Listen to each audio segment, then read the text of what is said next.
Hello, everybody, and welcome to the Traumaplicity talk show and podcast with Dr. Amanda Helman, who's your host. And Traumaplicity is trauma plus simplicity. And you might think, why those two together? But it takes simple steps to overcome trauma. And our brain, when it hears simple, it knows that it's safe to move forward. And so we have many guests that come on the show that talk about their own stories, parts of their stories, and relate it to trauma. And we have small traumas, or we have more complex traumas, but in the end, all trauma matters. And so I'm really excited to introduce James in just one moment. But on this show is for you to hear other people's journeys, gather some strategies or tools, and hear some insights to help you on your own journey wherever you are, so that you can be encouraged to move forward. So thanks again for tuning in today. And now our guest, James Lumumba, is from Dublin, Ireland. He recently started working on himself to heal past trauma stored in his body. He spent most of his life always being focused on helping others, and he never really considered himself. And this alone has brought many challenges, a feeling of guilt that he shouldn't be thinking of himself. Along with this, he doesn't really have many memories of his childhood. It could be that he dissociated from many events, so he's on the journey of integrating himself. James, it's an honor to have you on today and talking with me on Traumaplicity. Hello. Hello. And so, it's great to have you all the way from, hours away, just coming on. Yeah. And so I just wanted to have you share part of your journey, part of your story of trauma, and that could look different for each person. So go ahead. Part of my journey and how far back will I'm going. And so yeah, I live in Dublin, Ireland, but I was born in Congo, in Kinshasa, Congo, and left there when I was about nine or 10, and moved to UK for a couple of years, and I think it was about 6 years, and from that then I moved to Ireland, and this is where I've been for the last since '97, whatever that is in years. Yeah, I can't remember, but it's long enough. Yeah. So yeah, that's my journey. And in Dublin here, my day job is in insurance, but my pastime is what I'm interested in, which is volunteering and helping people. So that's kind of what you mentioned, how I started and my journey. When I started, back when I started, I can't remember when, but I didn't know what mental health was. I certainly didn't know what trauma was. It's only the last couple of years that I started, through reading and listening to talks and conversations, I started understanding my behaviors. It's like why I do and what's driving me to do those things. So yeah, and yeah, it's been interesting. Up and down, a lot of start and stop. I initially started working on myself. I think it was in about 4 years ago, and I got this program online from watching in Mind Valley. I got a program online, and I was like, okay, I'm gonna do this over Christmas period. It was about the program is called Love and Below. Mm. Love and Below. Yeah. And I thought, okay, I'm gonna spend my Christmas time working on myself, because at the time I had some time off work, so I was like, okay, this is what I'm gonna do. And yeah, so I started that, and I was just at home listening to the not tapes. It was on audio. it was on a laptop, so I was listening to that, and I had a workbook, and I was doing that, and then the program was going through and what you need to do, and then there was some meditation piece there to be done, and I was just like, you know what, I'm just gonna try and see how I get on. And that was my first attempt on doing something like that for myself. And at that time, um, from doing that course, it just generated a lot of emotions for me that Mm. I just was not ready for. So it, I was just like, no, I'm not ready for this stuff. So like I did a couple of days, then after that I was just like, no, I can't do this, and I just kind of put it away. I put it away. Yeah. And yeah, I think because of the emotions that like, even now, like it's only recently that I start feeling my emotions. Now I still don't know what they're really telling me, but it's only recently that I started kind of feeling it. Before that, it was just like, oh no, I'm not, and not entertaining that. So let's just stop, just walk away. Yeah, it's only recently that I kind of started feeling them. But I think through doing that, I also find that I'm being triggered a lot more. And even watching something on TV is triggering me. And certain scenes would just create a lot of emotions in my body. And I just, like, even the other day I went cinemas and we were watching a movie and I just found myself, you know, when you're just getting emotions coming up in your body, I was just like, no, I can't deal with this right now. I'm in the cinemas. But like that, it's only kind of recently when I started to realize that I do have a lot of trauma in me. And like you mentioned in the bio, my whole focus for the last 12 years has always been about helping people. And that was kind of my identity. And no, I do enjoy it. I really enjoy it. But what I was finding was after each event, because I used to do annual events for different small charities in Dublin, yearly. So I could be working on an event for 6 months. Then after it'll be a success, and we'll have loads of people attend, and it'll be a good night. But then after, like the next day, I just feel like empty. I just feel like, okay, so what am I doing next? You know, I never really felt. No, I did enjoy it, but I never really felt the joy that I think I should be feeling from the amount of work that I put into it. So, and at the end of each one, I always just felt like, okay, I need to do something else.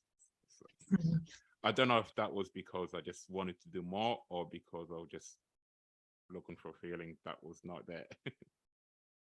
But looking back now, I think it could be both. And it could be both. And so, yeah, it's kind of a bit of a drink. Yeah, well, and it looks like, and thanks for sharing. So like you were, and this is sort of like what Bessel van der Kolk has, The Body Keeps Score. Not sure if you've ever read it, but it's a very good book that talks about what trauma does and the storing. And essentially, you know, as people get older, there's times where in later in life, our body still remembers what our brain and our body have disconnected from. And so what happens then for you is like you're doing all these things, and part of it is our brain, or we're like wanting to keep busy because it's like we want to keep busy, but we still know there's something like not quite that we're dealing with.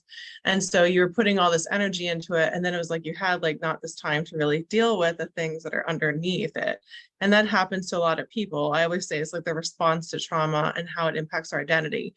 And it's not a bad thing to help others. We want to do that. But when we're not taking care of ourselves, it's harder to give out to others in a way that's healthy because we're constantly pouring out, but we're not allowing that pouring in, you know, and that healing. And so like you're talking more of like that not feeling balanced. And so sometimes like that happens with people with trauma, like we, you know, do, right? Like constantly doing so much and then feeling tired because you've given so much out, but you didn't have already enough in your jar, right? I always say like that feeling. And so it's not a bad thing, but you realize as you're like, okay, like I'm doing this, but there's like no joy because you're still in a healing process. And then once as you heal, it's different, right? Because like as you heal, you're still taking care of yourself, but then you can pour out more because you're in a place of a healthy place. Like there's a healthy balance where you can like take in. It's kind of like the plane model that I still believe is healthy. You know, you put on your oxygen mask first, and then you can help other people, and you help a lot Yeah. more people if you get that. But sometimes with trauma, it's opposite. We want to put all these oxygen masks on everybody else, but by the time we're taking it in, it's like we're almost near fatigue, right? Because like we're putting it on last. So that's kind of like what I was hearing from you. And I appreciate you sharing all that, you know, like that you're still like on this journey. But Yeah. that's kind of Yeah. like what was happening with you. And still, like, because there's a joy in helping others. That's like what's part of that's what we're called to, serve others.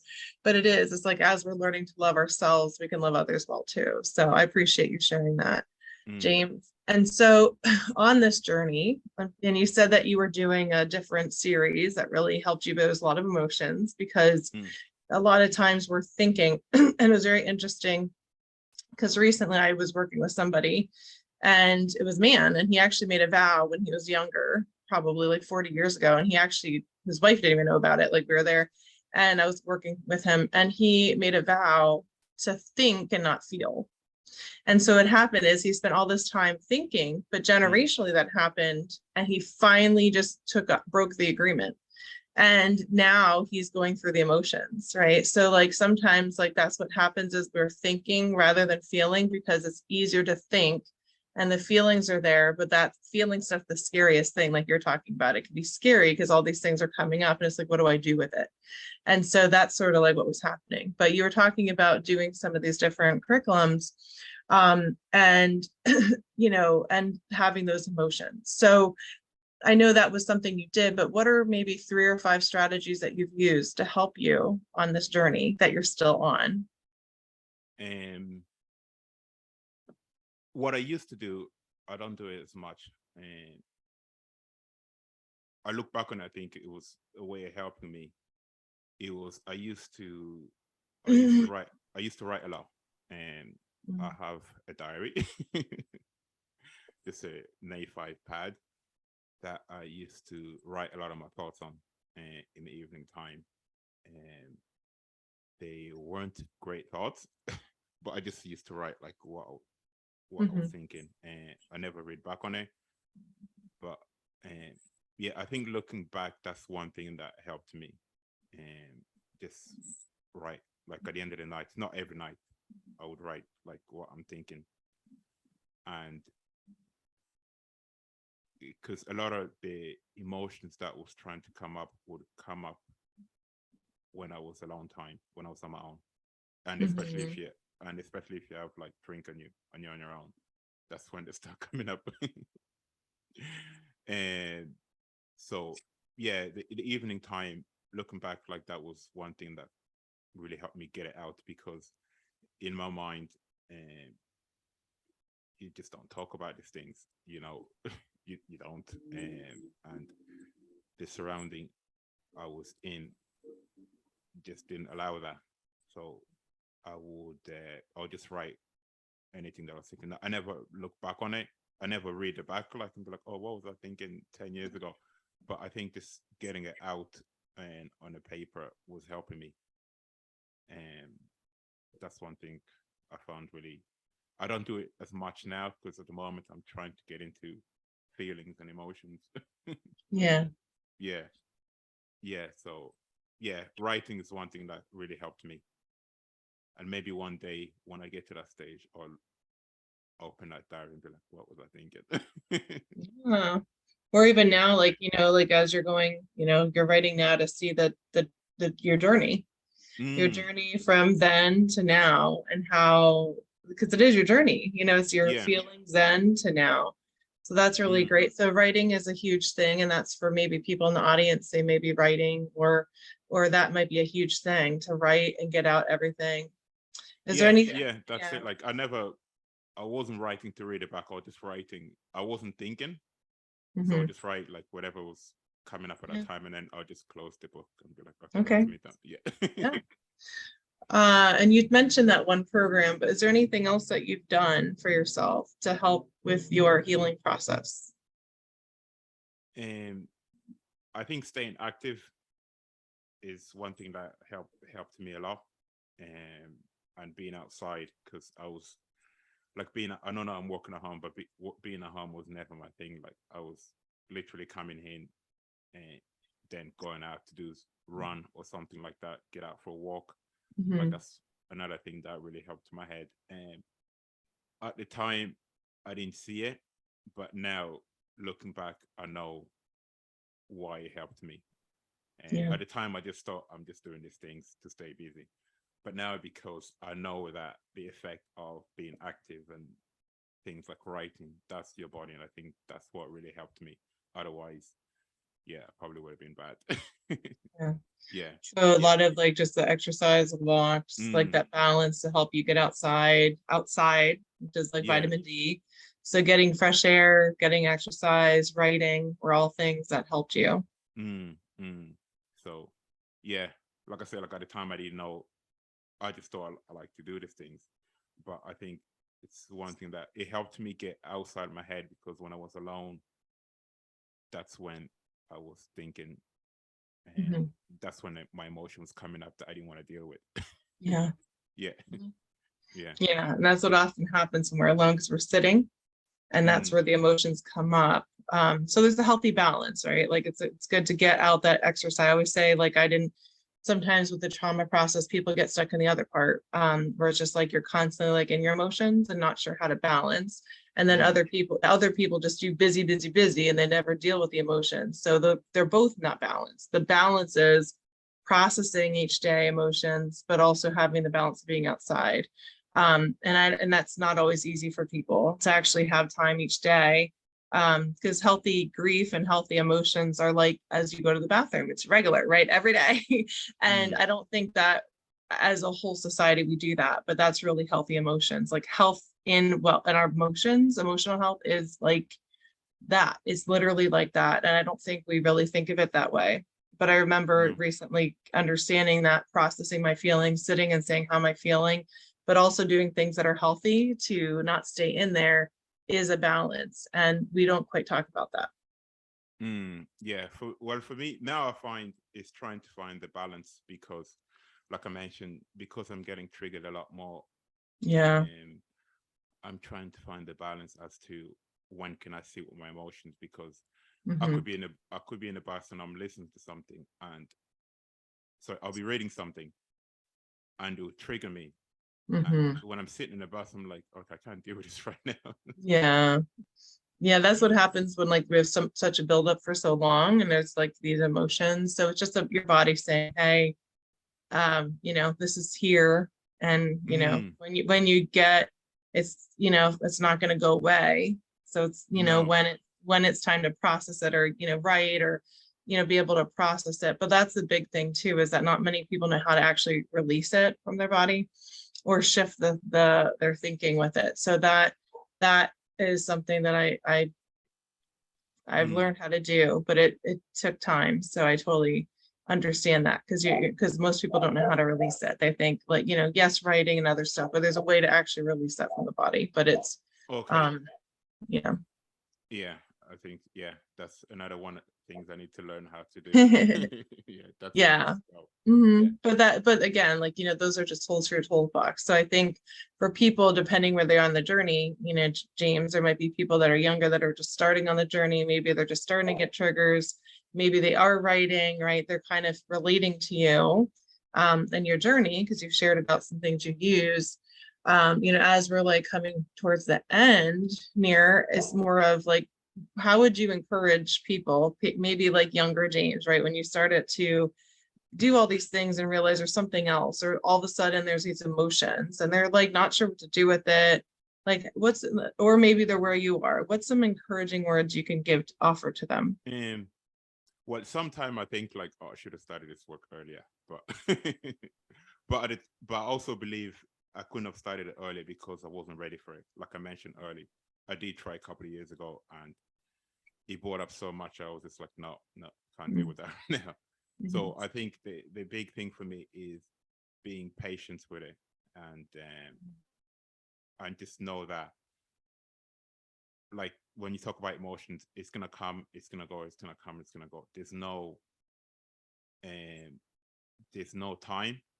And like, one thing I'm finding, I just have to be patient with, like, even doing the practices like a nighttime writing. I don't do that every day, so it's only when I remember, or if something comes up, that am I right?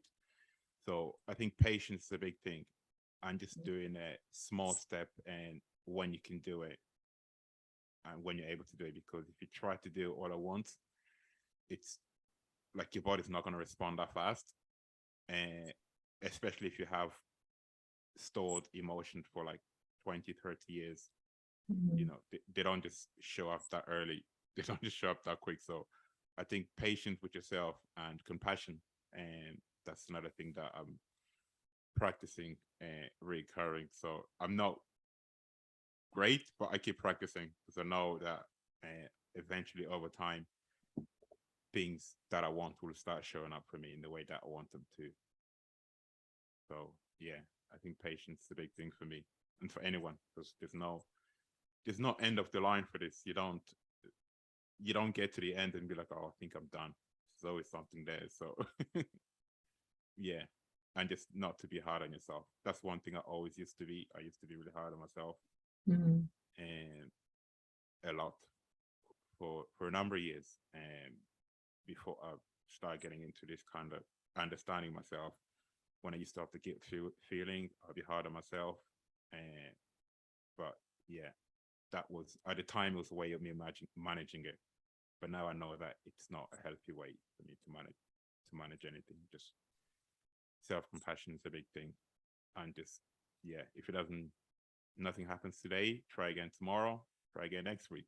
You know, keep going back to it. But and yeah, I'm at that stage now where you can't go back.